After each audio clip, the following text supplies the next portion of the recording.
Yo, man, I gotta admit, this last episode of AEW Collision wasn't that bad. It wasn't that bad. In fact, I quite enjoyed myself. You know, sometimes when you turn on the TV and you put on a wrestling program and you sit back and you have little to no expectations for it being good or bad, yeah, last night was one of those nights. And you know what? I was definitely pleasantly surprised to how good the product was. The show went by really quickly. It was snappy. Everything transitioned well in and out of vignettes or promos or matches. There was a fluidity to the show that I really appreciated, and I like when AEW Dynamite has that type of pacing. I like when the pacing fits, you know, the venue that they're in or just fits the night in general. And you know what? It was just a pleasant surprise for me. So let me run through, just give you a quick summary of what happened in the night. So, of course, the show focused on setting the stage for the upcoming Blood and Guts event, with both the men's and the women's, because they're going to do, both sides this time. They're going to do the men's and the women's for Blood and Guts. I don't think they've done that before. Or if they have done it, I think the women started maybe last year with it. If they haven't, maybe it starts this year. I don't remember. Sorry. It's the weed. But anyway, the Blood and Guts, storytelling continued for Collision. So that being said, men's Blood and Guts, they started this whole little tournament thing where they, each side can grab an advantage as far as which side wins and, that type of thing. So, men's Blood and Guts advantage. In the main event, you had Roderick Strong, Roddy, and he defeated John Moxley by countout to win the advantage for his team. The victory came after Darby Allin, who was hiding under the ring, grabbed Moxley's leg. So he grabbed his leg. I'm looking at my notes as I read this to you guys. Beating the count. Allen then used a cattle prod to keep the other Death Riders at bay, which, cattle prod, a taser, whatever. So Darby Allin is a crazed individual. So, Darby got the advantage for his team in Blood and Guts by having Moxley lose, grabbing his leg under the ring on some creepy zombie type shit, but coming from up underneath that ring with a taser. Yeah, a live one. I think he actually got Pac when he I don't know if he kayfabe got him or if he got him for real. Because Pac sold the hell out of that taser shot. But other than that, you got the advantage for the women, Tekla pinned Harley Cameron to secure the advantage for her team. The decisive third match that was set early in the night when Jamie Hayter defeated Sky Blue. So Jamie Hayter, that's going to be on Harley Cameron's team in Blood and Guts. She won the match against Sky Blue. Sky Blue's just kind of jobber blue at this point. I mean, everybody has to play a part, though. You know what I mean? But the facts are the facts. She's a jobber. But yeah, Jamie Hayter picked up the advantage, but Tekla picked up the advantage by beating Harley Cameron.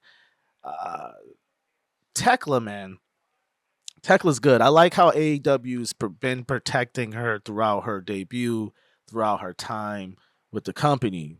Like, she's only been beaten once since she's been wrestling so far, and it should stay that way because she's special.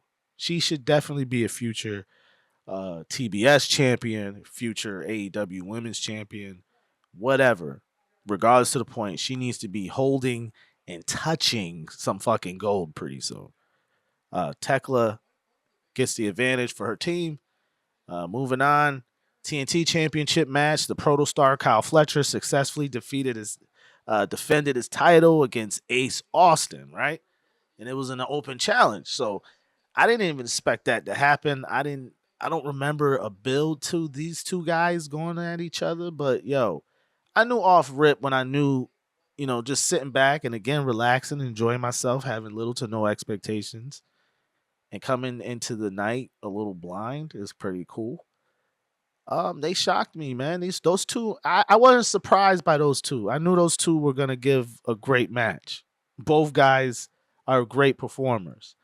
And I don't really remember them ever wrestling each other in a singles match before.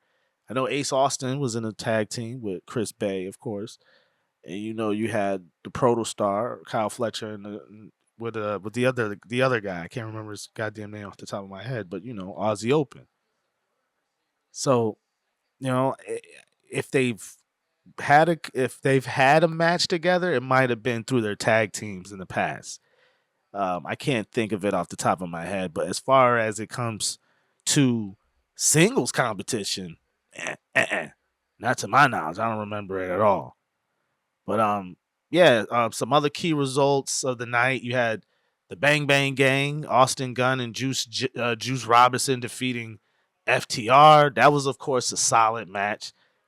FTR and Bullet Club Gold, aka the Bang Bang Gang, they have great chemistry. Also, wait, hold up. Just I didn't know Ace Austin joined the Bang Bang Gang either. So that kind of threw me off too. So that can mean a lot of things. I like the addition. It puts Ace Austin on TV more because you know Bullet Club Gold gets a lot of TV time, especially on Collision. They are the official Collision Cowboys, the first Collision Cowboys, or self-proclaimed Collision Cowboys. So him putting him in that faction at least gives him some time on TV because he's a great talent and you paid him a lot of money, so you ought to have him on TV. That's all I'm saying. But yeah, that was a great match. FTR and the Bang Bang Gang, they had a great showing. Those two teams, man, they have great chemistry. All the way back to the first Collision episodes when Juice Robinson was tag teaming with my man Jay White, who's still on the shelf, by the way. Maybe the Ace Austin edition is probably kind of bad news because Jay White's probably not ready to come back for a while. But until then, it's still a great addition.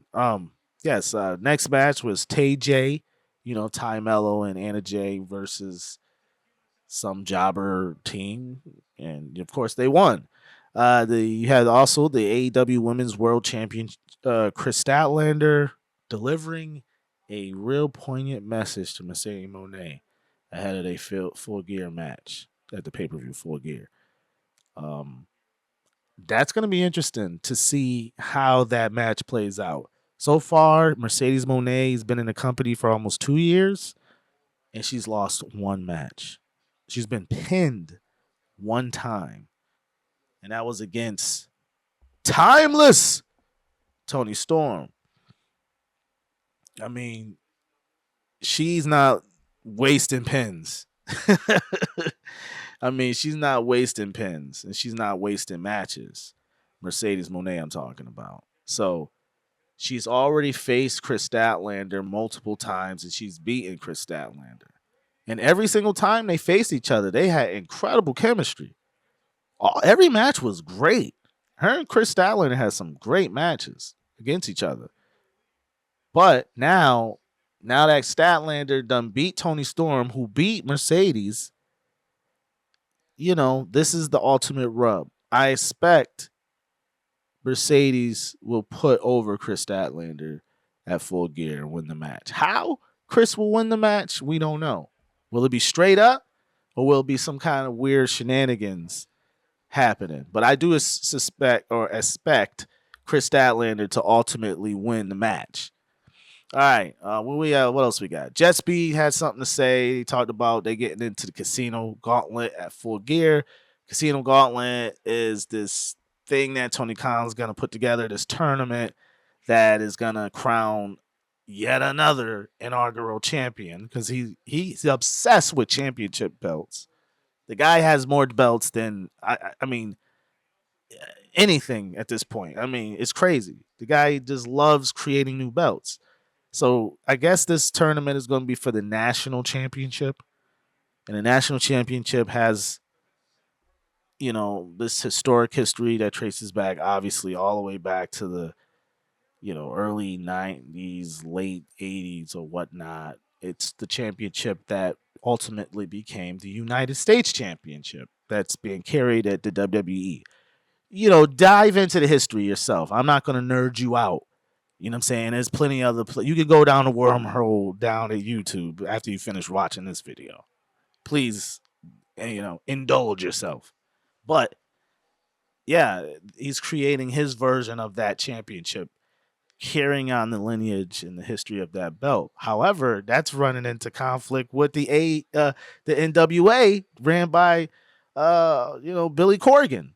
He's got that version of the belt right now on another guy. So Tony Khan is stepping on his toes and kind of disrespecting Billy Corgan in the NWA. Like, yo, y'all belt don't exist, bro. I'm still gonna make this title. So I don't know. You know what I'm saying? So yeah, I mean, other than that, you had, there was recaps backstage, an encounter between Kyle Fletcher and Kazuchika Okada. Those two had a real funny segment. Okada was coming up with funny, playful tag team names between the two. And I think he came up with like Proto Okada, which was kind of cool. You got to have those cheesy moments. It's professional wrestling. Come on, let's have fun. Also, they announced a Falls Count Anywhere match between Hangman Page, Adam Page, and Powerhouse Hobbs for the following Wednesday. So on Dynamite, those two will meet. I'm pretty sure the rest of the ops are going to come out and try to jump Hangman as he prepares to face Samoa Joe for the second time at Full Gear. So now, that was the show. Now I want to kind of dive into what I think about not just the show, but, you know, that ending part, really, the segue from Hangman on Page onto Samoa Joe. You know what I'm saying? Full Gear's around the corner. You got the top title on Hangman Adam Page. He just beat Samoa Joe in the last pay per view. Samoa Joe turned heel after being defeated. Now Samoa Joe's trying to get his lick back. I love Samoa Joe. He's already held the belt already. But really, really, Tony Khan, there was no other person to put up against Hangman at the moment. I get it. Right now, I think the company's kind of suffering because a lot of their top guys are on the shelf right now. We're talking Jay White, we're talking Will Ospreay. That's a big one, and we're talking about even another big one with Swerve Strickland. Yeah, Swerve.